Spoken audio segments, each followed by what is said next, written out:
Hey everyone, it's Naomi Wolf here at DailyClout, and I have an incredibly special, really special treat today. We've got poet Stephen Matthews, one of my absolute, I would say my favorite living poet, and that's saying a lot because I'm very picky about poetry. And he's got a new book out, which is so exciting, called On Magnetism, and I think that you're going to hear why you need to go out and read it, buy it, get it from Amazon. And we've got the great pleasure of having Stephen Matthews live from Oxford through the benefit of technology. And let me warmly welcome you to the DailyClout community, Stephen Matthews. Welcome. Well, thank you for welcoming me, Naomi. That's very great to be here, and looking forward to this interview. Fantastic. And I also want to just really appreciate Stephen because we are hooking our technology up again. So I'm going to be going over some things we discussed already, but he's been very gracious in bringing us his thoughts on this platform. So I want to start with, asking, this is kind of a reductive question, and I know you get it all the time, but why this book now? What led you to feel like this group of poems, which are, as I've said to you before in our conversation, so lyrical and so informed by, I think the Romantic poets, and you're very, engaged with the Romantic poets. You teach the Romantic poets to read them in a time of, terrorism and class opposition and, Islamophobia and, the Kardashians. Why this now?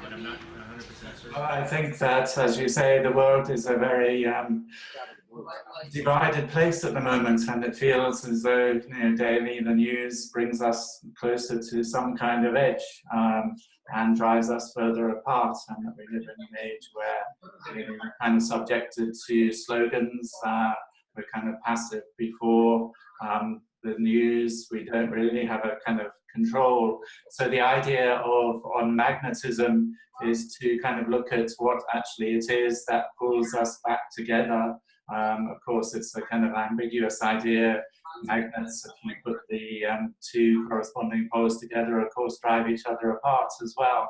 But one of the things that I wanted to look at in the book is very much what it is that might center us in this very distracted world. So thinking about, not just relationships, about love, about desire, but also thinking about how we connect with our own pasts, our own communities, the places that we come from, the people that are important to us. So it's a book that commemorates many of those things, I think, but also I hope recognizes how many of them are consistently lost for us, how it's hard for us to hold on to what's important. And I suppose the key idea as well, of course, is that poetry has something to say in these situations, that poetry, as it were, is a centering force in itself, and that if we spend time with poems, then we are making a different kind of world for ourselves and a different kind of time in which we might actually kind of hold ourselves together. This brings up something that you've said in our conversations in the past that really moved me, which is, I think you said something like, when people are in situations of extremity, loss or mourning or grief, but also in love or falling in love, they reach for poetry. Can you speak more to that? I think you were kind of heading in that direction, but yes, well, I feel that, of course, one of the things that poetry does is to make us think about, how we use words, and to be conscious of how we're using words and how we need to kind of put power back into the words that are so kind of, as it were, leveled out and thin in today's world. So trying to bring something of that resonance back at moments when, as you say, the world itself seems to be draining all importance and significance out of itself, and really kind of setting people against each other seems to be important. Why do you think people reach for poetry in times of distress. I mean, the story you shared with me in the past was that your grandfather, who was not a privileged person by birth, economically privileged or educationally privileged, that he clipped out poems out of a newspaper when you were growing up. Can you share that memory again and maybe tell me your thoughts about it? Yes. Well, he was a soldier who fought in the Second World War, and he had little education himself. But once my grandmother died, he found in her handbag she had many clippings from local papers, and all of those clippings were poems.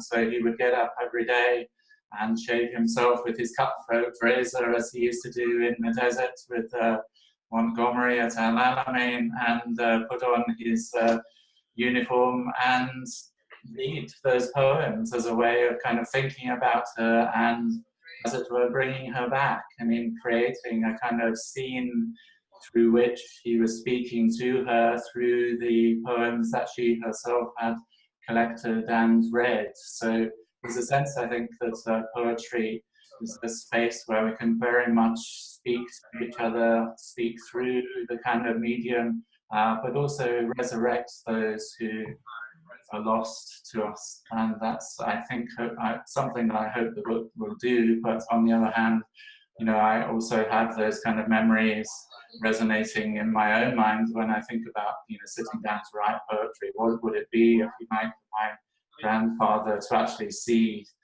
some of this kind of process taking place? And as I say, it's a way of kind of speaking to my own past, but also, picking up on the way in which my family has done that through.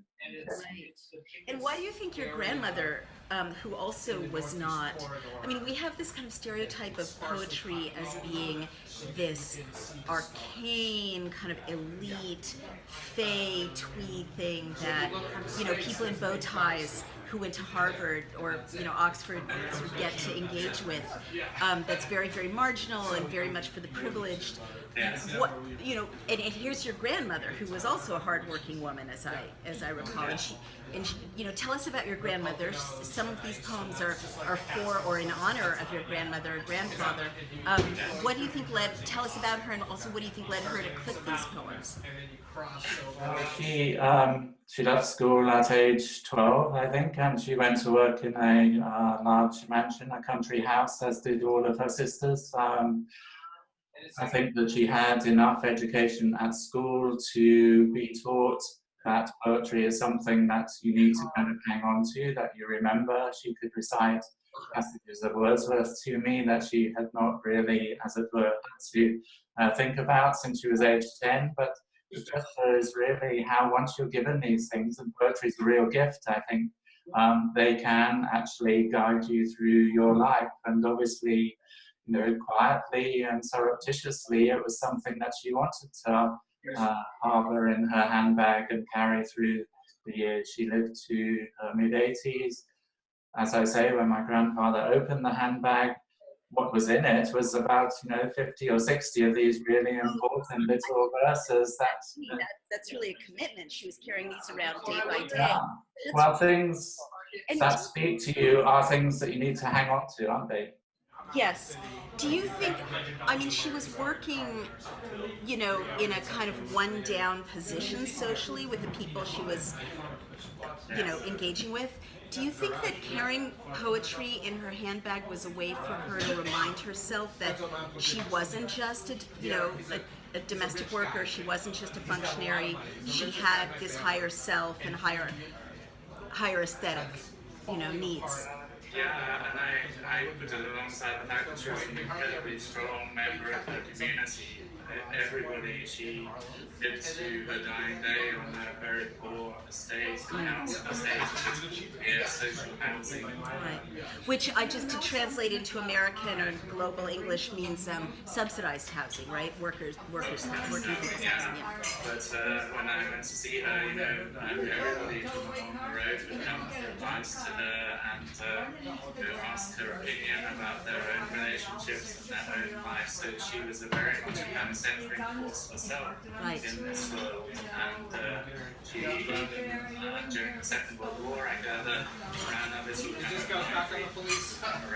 around some reading material as they needed it at that time, when bombs were falling on Colchester relatively frequently. So from that point of view, yes, I mean, she learned a kind of power of language herself through these kind of encounters, and she obviously, as it were, used a kind of store of poems to update her sense of what the world could do and how it could express itself ideally. So it was a way of keeping, and I do think this is a function of poetry and why we're so delighted to have you as our laureate, because I think the modern world, I agree with you, needs poetry more than ever, and one of the things I think it does is, as you've so beautifully indicated, kind of keep that North Star, like keep our aspirations, even when things are just completely catastrophic.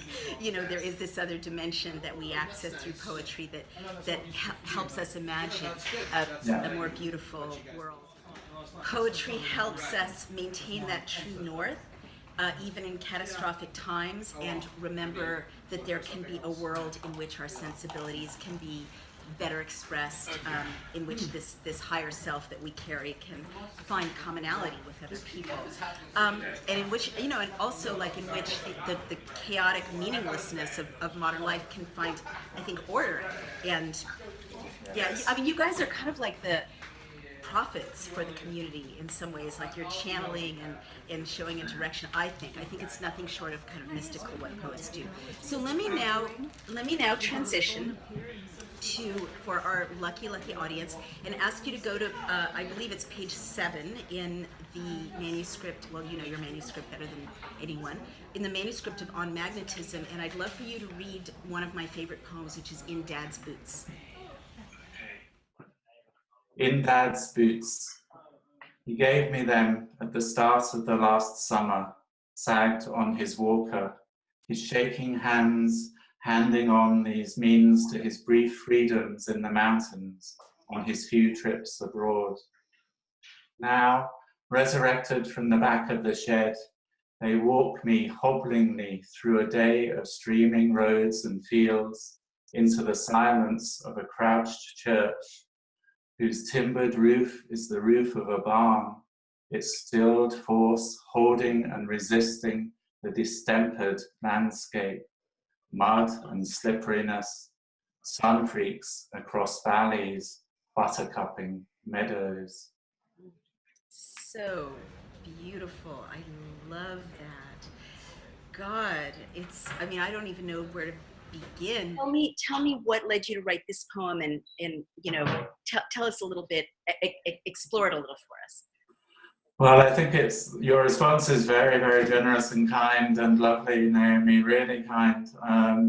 I think that's one of the things that I wanted was this kind of sense that although the father who hands on the boots is, as you say, himself now enfeebled and sagged on his walking frame, the boots themselves become almost a kind of idea that they used to give him that kind of freedom.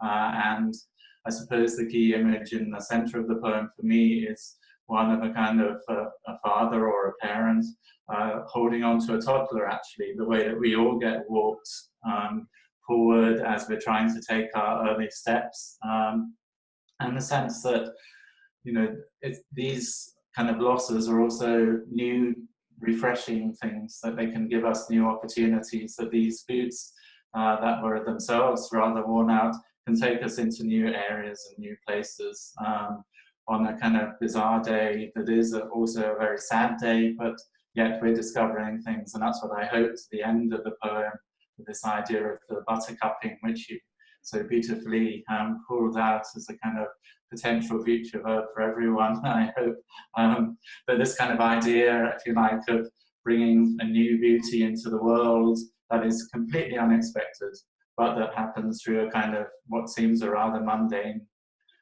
kind of medium that it's, so hopefully the poem is also a kind of medium for that kind of resurrection from a rather awful moment into something that is new and different. New and different, sun freaks, meadows, buttercups that lift at the end. So beautiful, and again, so comforting. I mean, I think about when I was at a very low point in my life, I was complaining to my mother, like a very low point, and she said, and something was changing in my life that I didn't want. And she said, Naomi, you know, and she has this kind of like immigrant, like yeah, you know, messages. I'm like too wimpy. And she said, you don't want a role model to your children that they can't deal with change. And I try to, you know, and this poem makes me think of that, right? Yes. You take this sort of sad or catastrophic moment or, you know, inference, and you make us see it in a different way, that maybe there are new journeys, maybe there's something to carry forward into sunlit meadows.